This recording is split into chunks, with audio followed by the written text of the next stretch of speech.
We have seen examples from the United States of how a military proclivity for waging decisive preventive war can increase the odds of triggering a nuclear conflict. And now as then, especially as more nations seek to acquire nuclear weapons, this proclivity remains a potent motivator of nuclear risk.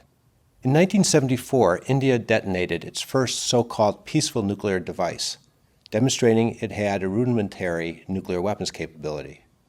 Then in 1986, there was a major incident when the Indian Army massed forces along the Pakistani border in the Punjab and proceeded to stage the largest military exercise in its history, called Operation Brasstacks. Pakistan feared that the Indian military was going to march onto Pakistani soil, so they assembled their own forces while also putting troops to the north on alert, threatening a counterattack. It took both political leaderships contacting each other directly, in effect saying, "Let's get our forces to move away from one another and stop this."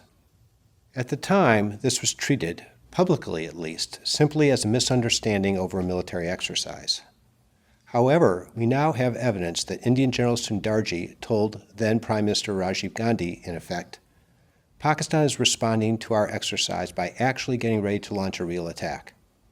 This is now our time to preempt that real attack and destroy not only the Pakistani army, but also the long-term threat posed by facilities in Pakistan that are building nuclear weapons." But Rajiv Gandhi did not agree. In fact, his deputy commander, P.N. Hoon, later wrote, "Brasstacks was no military exercise. It was a plan to build up a situation for a fourth war with Pakistan.